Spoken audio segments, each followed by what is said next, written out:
Assalamualaikum warahmatullahi wabarakatuh. Perkenalkan, nama saya Ahmad Alfarizi dengan NPM 20170516060 dari kelas B Program Studi Ilmu Komputer Universitas Lampung Angkatan 2020. Pada kesempatan kali ini saya akan menjelaskan materi mengenai ekuivalensi PDA dan CFG sebagai tugas 13 dari mata kuliah Teori Bahasa dan Otomata. Baiklah, langsung saja kita ke materi pertama.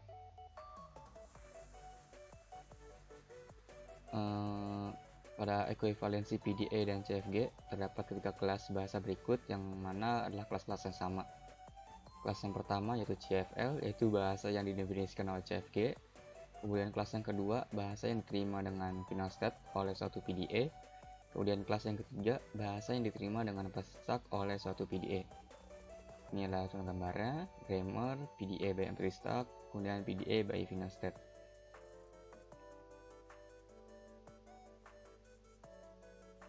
Kemudian ekuivalensi dari grammar ke PDA. Misalkan G sama dengan VTQS adalah sebuah CFG. Buatlah PDA-P yang menerima LG dengan empty stack sebagai berikut.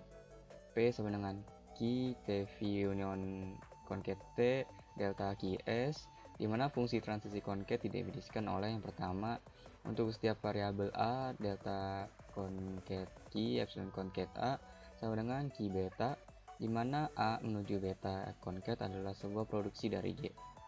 Kemudian untuk yang kedua, untuk setiap terminal A, delta Q AA sama dengan Q epsilon.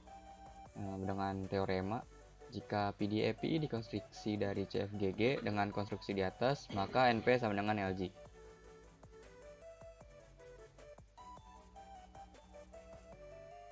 Kemudian untuk contohnya, konversikan CFG berikut ke PDA. Di sini ada I, A, B, LA, LB, L0, L1. Kemudian sini ada E, IE plus E, kemudian E. Yang pertama, himpunan terminal dari PDA adalah AB 010 tambah kali. Kemudian yang kedua, simbol-simbol ini beserta simbol I dan E membentuk alfabet stack.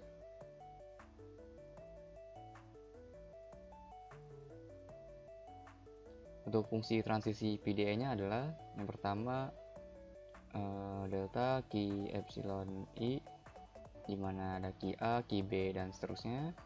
Kemudian untuk yang fungsi transisi kedua, delta Q epsilon E, Q L, Q E plus E, Q E kali E, dan Q E. Untuk fungsi yang terakhir, fungsi transisi ketiga, delta Q A A sama dengan Q epsilon, delta Q B B sama dengan Q epsilon, delta Q 00 sama dengan Q epsilon, dan seterusnya. Dimana dapat membentuk fungsi transisi A dan B diperoleh dari aturan yang pertama. Kemudian sedangkan bentuk fungsi transisi C diperoleh dari aturan yang kedua.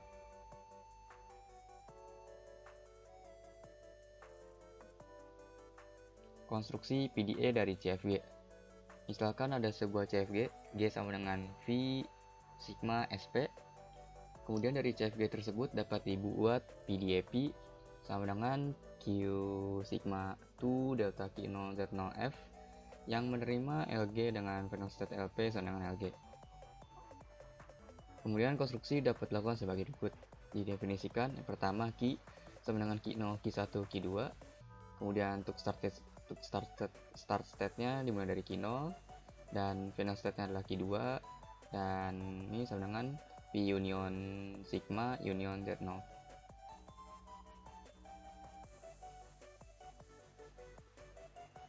Dalam keadaan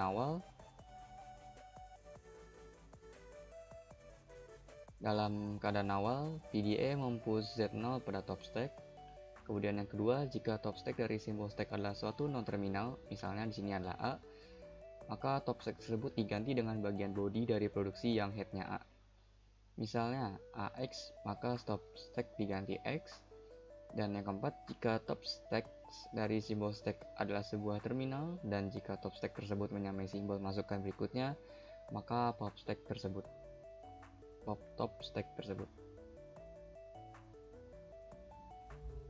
Berdasarkan aturan yang tadi, aturan sebelumnya, aturan tersebut, maka dapat diperoleh 4 bentuk fungsi transisi, yaitu yang pertama delta Q0 epsilon Z0 sama dengan Q1 Z0. Kemudian bentuk fungsi transisi yang kedua adalah delta Q1 epsilon A sama dengan Q1 X, di mana AX adalah sebuah produksi dalam CFG untuk suatu non-terminal A. Kemudian bentuk fungsi yang ketiga, delta Q1 AA sama dengan Q1 epsilon untuk setiap simbol terminal. Kemudian bentuk fungsi terakhir yaitu yang keempat, delta Q1 epsilon Z0 sama dengan Q2 Z0. Kemudian deterministik PDE.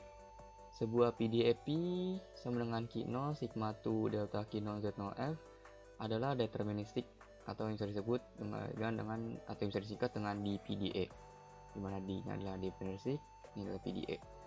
Jika dan hanya jika ditemui kondisi-kondisi sebagai berikut. Yang pertama, delta Q AX memiliki paling banyak satu anggota untuk suatu Q dalam Q, untuk suatu Q kecil dalam Q besar, di mana A dalam sigma atau A sama dengan epsilon dan X dalam 2.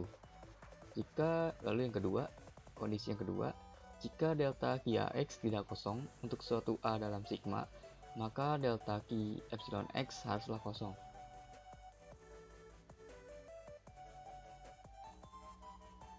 Mungkin sekian penjelasan saya mengenai ekuivalensi. Kurang lebihnya maaf. Wabillahi taufiq wal hidayah. Wassalamualaikum warahmatullahi wabarakatuh.